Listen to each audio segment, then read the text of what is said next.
Happy Saturday. Good morning, everybody. You're listening to the Business Acceleration Podcast with Dr. Brooklyn Storme. I'm a private practice consultant and coach, and I'm into all things spirituality because I absolutely believe, like you do, in the importance of integrating our spiritual practice so that we can have the perfect private practice, whatever that might look like for us. And hey, whatever we think the perfect private practice might look like now could absolutely change over the next months or years or anything like that. It's what feels good, what feels aligned with you right now.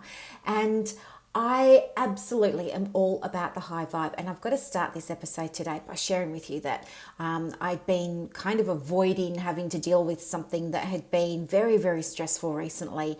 And I remember this morning I was getting ready to deal with this unwanted thing. And I told myself, oh no, here come the feelings of anxiety. Oh no, I feel it. I always feel anxiety kind of in my heart space. And sometimes in my tummy, but usually it's in my heart space. And then my head starts racing. And then I told myself today, no, we're not doing this today. Let's use some of our spiritual tools. And so what worked for me this morning was listening to high vibe music. So I don't know if you are familiar with this particular song, but it worked a treat. It was called Feel It Still by Portugal. And I played it loud in the car. And next thing you know, I wasn't worried about that thing I had to deal with. And when I got to work, I dealt with the thing and it wasn't such a big deal. And it was great. I don't know if you've ever had the experience of dreading something and then you think negatively about it and you entertain the unwanted thoughts and then you take action and the unwanted thing happens and your brain's kind of like, yeah, you probably shouldn't have done that. Like meaning entertaining the negative thoughts. I think it's called practice because it's something that you need to do with a degree of regularity in order to become more proficient with it. And I think the first step to practice is to remember to do it. The other thing that I've been working on a lot, and I mentioned this a couple of episodes ago, was I'd seen this on a Mind Valley clip.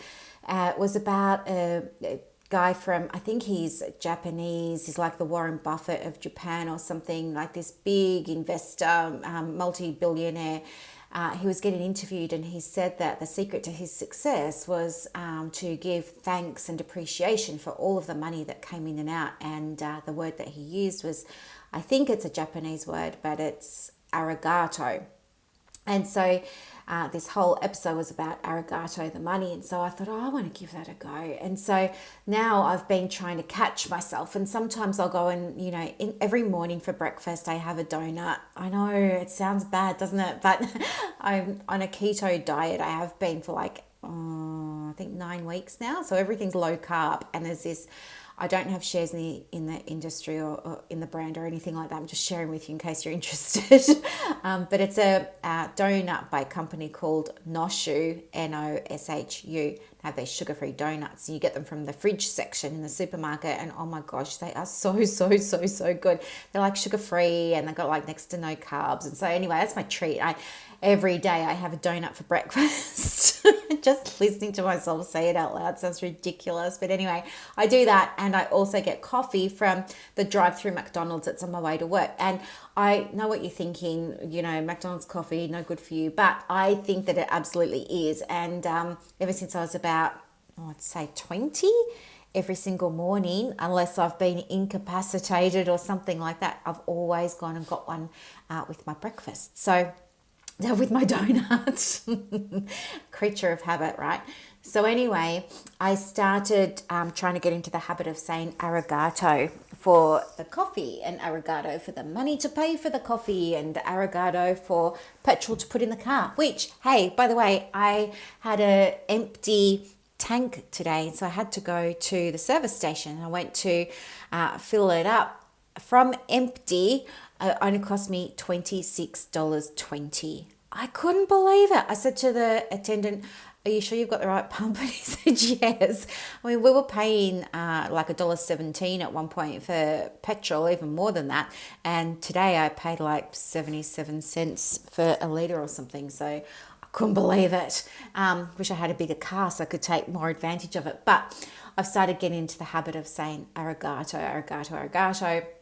And a lot of the time I forget to do it at the point of purchase. But as I'm driving along to the practice, it dawns on me, oh yeah, gosh, I didn't say arigato. And so I spend a couple of minutes in gratitude and appreciation, but I'm getting better at doing it.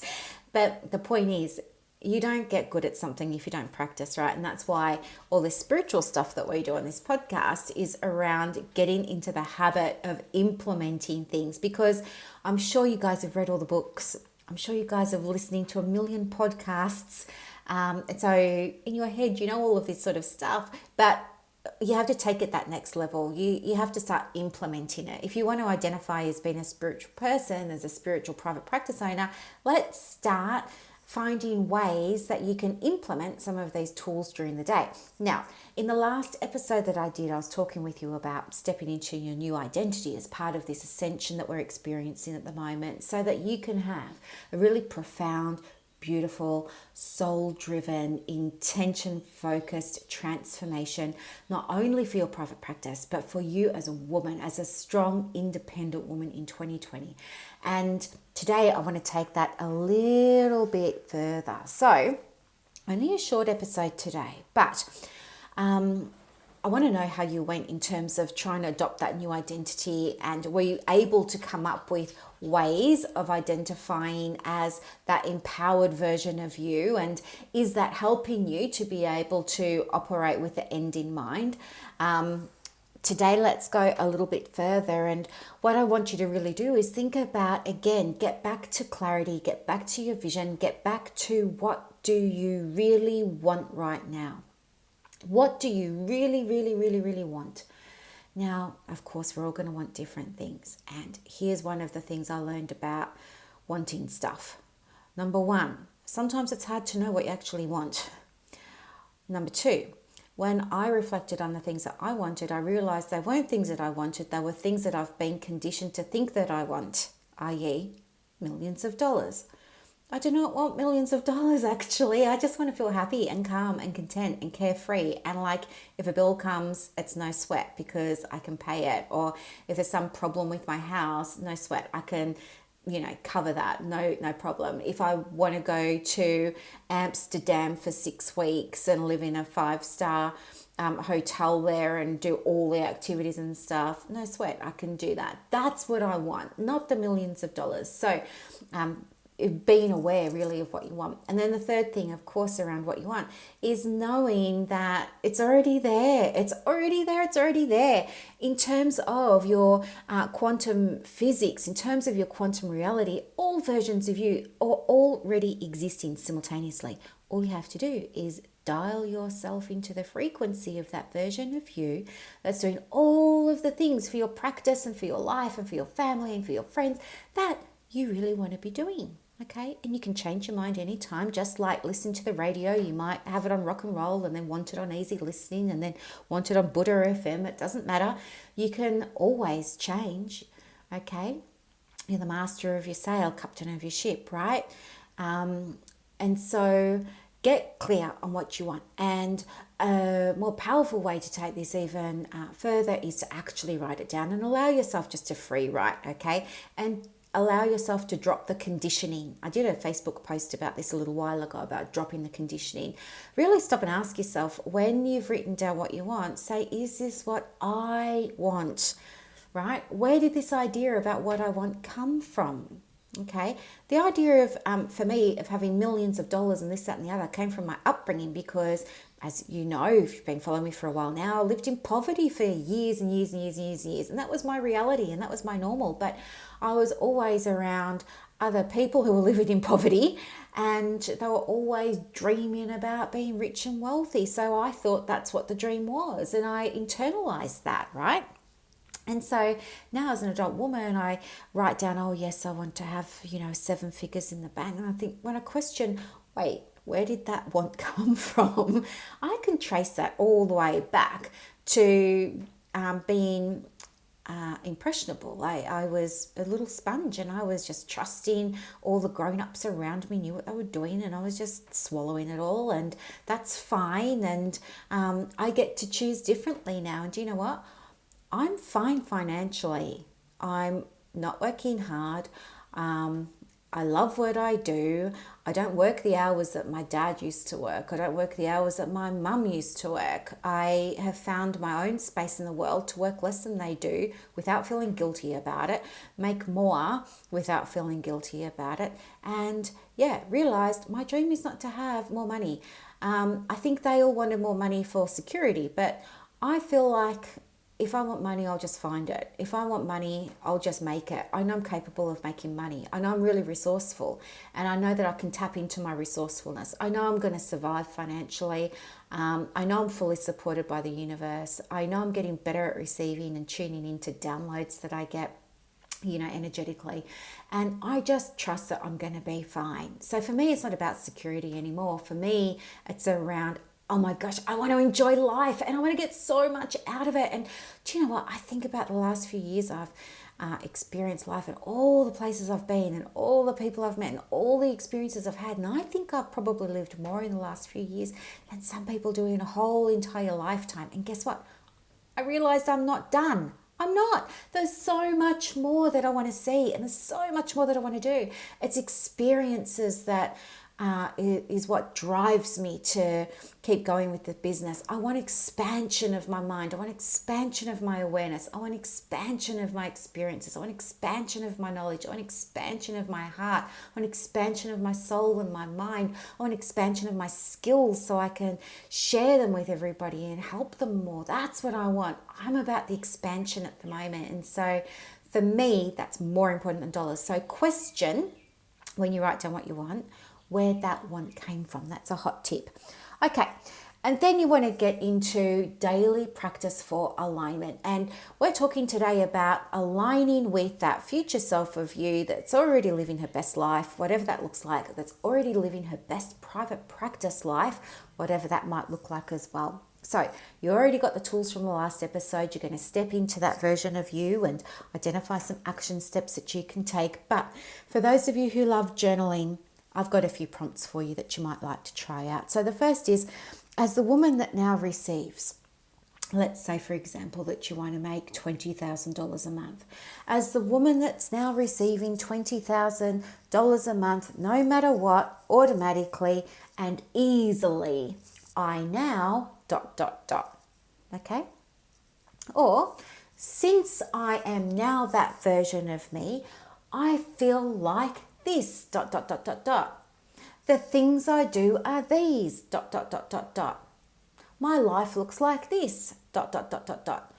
This is how I make decisions now ... I charge these kinds of fees ... I spend time doing these kinds of things just because ... Okay, so you might want to pause that and maybe just rewind like 30 seconds and write down all of those little journal prompts there. And this is the thing, right, guys? You have to do the work, don't you? It's, look, we all learn differently. There are those of us that learn visually, we want to watch the webinar. There are those of us that like to listen. That's how we learn. So we're, downloading all the podcasts that we can get our hands on.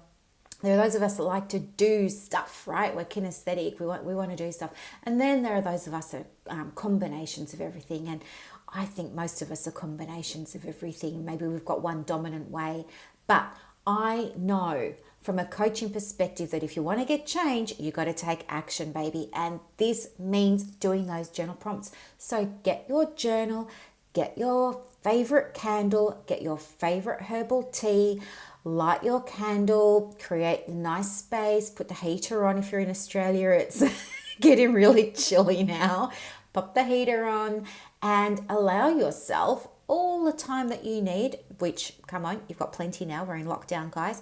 Allow yourself time to work through some of those journal prompts and see what comes up. What do you have to lose? Nothing. It's going to be a pleasurable activity and you're going to grow as a result of doing it. Okay? So that's today's podcast with transformational questions in it. And I hope that you loved it so much, because I love sharing this stuff with you and I'm so energized by it at the moment. I'm so lit up by it. I'm just, as I said, on the podcast earlier this week, I'm just I don't even know how to describe it. I'm just so in the manifesting zone at the moment. And so I'm taking full advantage of it. And I'm going to batch record a few podcasts for you as well around how to uplevel your practice using some of these manifesting tools. And I'll share with you some of the things that I haven't shared before, like on my Facebook or anything like that, so that you guys can access that information. And yeah, if you're in private practice and you want more, oh my gosh, I would love, love, love, love, love to coach you through how you can integrate and implement some of this stuff into your private practice too. So with that in mind, you are invited to join the Private Practice Monthly Mentorship Group, and I'll pop the link in the comments. You're going to love it. How it works is you get coached around getting answers to questions that you might have for your private practice, but it's not like a big Zoom meeting where you're seeing everybody. No, it's not like that at all. You just put a little post up saying you want a hand with something, or what do people think about X, Y, and Z, and people in the group are going to support you in coming to your own conclusions around the types of things that you're struggling with in your practice. Now, how cool is that? You're not going to get bombarded with everybody's, opinion about what you should and shouldn't be doing. You're not going to come away feeling like you've got more doubt or anything like that. You're not going to come away questioning yourself and wondering about your self-worth or regretting asking the question. No, you're going to come away having had a transformational experience, because you're going to have been guided to finding the answer from within, because success in your practice is going to come from the inside out. I 100% believe that. Okay, it's a trademark of my business, right? It's like business success from the inside out. Because, guys, if you don't do this inner work, you're just never going to have the private practice that you deserve, that you dreamed about while you were studying, and that you want to create so that you can help the very people that need your help right now. So, jump in the group. If you've got any questions, I'll put my email address in the show notes as well. Shoot me an email anytime. And I cannot wait to hear from you guys. Have a beautiful, beautiful, beautiful weekend, and I'll talk to you soon. Bye.